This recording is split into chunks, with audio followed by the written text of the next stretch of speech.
माता रानी जो नवरात्रि नमस्कार, मैं हूं गोपाल आज से गुप्ता। चालू आप हुई। देख रहे हैं ASK इसका 27 क्या न्यूज़। महत्व होता है और ये अपने सनातन धर्म में इस नवरात्रि क्यों मनाए जाते हैं, जरा हमारे भक्तों को ये आप बताने की कोशिश करें।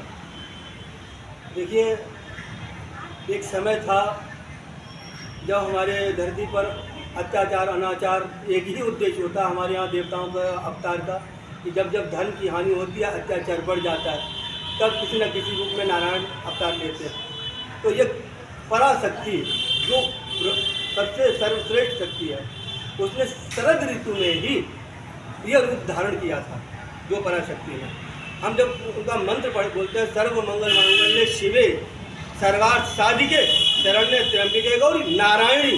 अब नारायणी भी है और शिवे भी है, तो इसलिए वो पराशक्ति है और उनका इसी समय में अवतार हुआ था। भगवान राम जी के पास में अभी आप देखेंगे कि रावण का वध करने के लिए राम जी के पास में एक बाण था जो अमृत का शोषण जिसने किया।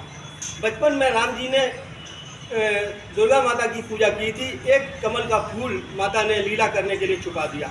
उस फूल को भगवान ने देखा कि माता मुझे कमल नयन भी कहती है, तो राम जी ने अपना नेत्र निकालने के लिए तैयार हुए। तब माता ने एक बाण दिया, बोले राम ये बाण मैं तुम्हें देती हूँ, मैं तुम्हारी परीक्षा ले रही थी और तुम ये बाण रखो। तो राम जी ने कहा कि ये बाण किस काम आएगा? बोले रावण का वध करना है तुम्हें। तो बोले राम जी ने कहा उस समय अगर कोई सहयोग करना है तो तब उस समय करना। बोले नहीं, आज जो तुम मेरी भक्ति कर रहे हो उसका फल यही है कि ये बाण, उसका नाम सुधा रस अमृत पीने वाला वो बाण दुर्गा माता ने ही दिया था, जिससे रावण का वध हुआ था। तो अभी हम लोग यूँ ही पूजा करते रहते हैं, लेकिन मूल रूप से 4 नवरात्रि व्रत हुआ करते हैं।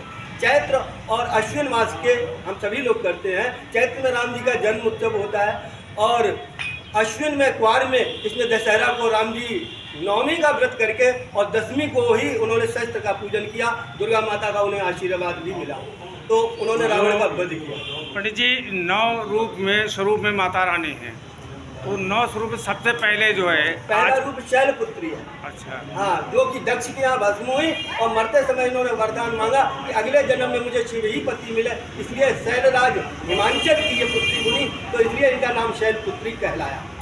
फिर इन्होंने घोर तप किया भोलेनाथ को प्राप्त करने के लिए, तो ये ब्रह्मचारिणी, दूसरा रूप ब्रह्मचारिणी। तृतीय फिर चंद्र घंटा के रूप में इन्होंने चंद्रमा को धारण किया, तो चंद्र घंटा कहलाई। कूष्मांड कुम्हेड़ा का फल प्रिय होने के कारण ये कूष्मांडा कहलाई। फिर स्कंद, जो गणेश जी के बड़े भाई हैं, स्कंद या खड़ानंद जिन्हें कहते हैं, उनकी माँ होने के कारण ये स्कंद माता कहलाई। द्वितीयम ब्रह्मचारिणी, तृतीयम चंद्रघंटे, कूष्मांडे, चतुर्थम स्कंद माता, अष्टम कात्यायनी। कात्यायन ऋषि के द्वारा पूजित होने के कारण ये कात्यायनी कहलाए। तो इस प्रकार से माता की ये 9 रूप 9 दिनों में पूजा की जाती है। प्रथम शैलपुत्री, द्वितीयम ब्रह्मचारिणी, तृतीयम चंद्रघंटे, कूष्मांडे, चतुर्थम, पंचम स्कंद माता, षष्ठम कात्यायनी, सप्तम कालरात्रि। काल को के लिए भी ये रात्रि में इन्होंने अवतार लिया, तो काल रात्रि कहलाएं। जो कांटे की माला धारण किए हुए इन्होंने बहुत भयानक रूप का दर्शन है काल रात्रि। और फिर सभी सिद्धियों को देने वाली नवमी माता है। तो इस प्रकार से 9 दुर्गा के 9 रूपों में हम हर रोज उनकी पूजा करते हैं और कुंवारी कन्याओं का भोजन कराते हैं। कुंवारी कन्या का पूजन भी अत्यंत आवश्यक है। कदाचित कभी और उसमें कोई जाति का बंधन नहीं है, बस हाँ 2 वर्ष से 10 वर्ष तक की कन्या को ही लेना, उनके वही नाम है शैलपुत्री ब्रह्मचारिणी चंद्रघंटा है। तो इसलिए हम इनका व्रत पूजन करते रहें और माता हम सबके ऊपर कृपा करें। और आप जो पत्रकार हैं, कहाँ से हैं आप? शाहजहाँपुर से। हाँ, शाहजहाँपुर से। आप जैसे लोगों का बहुत बहुत धन्यवाद। और मैं विनीत कुमार शुक्ला, फरुखाबाद का निवासी, यहाँ पर लगभग मुझे 2 महीने हो गए, अब 2.5 महीना लगभग हो रहा है।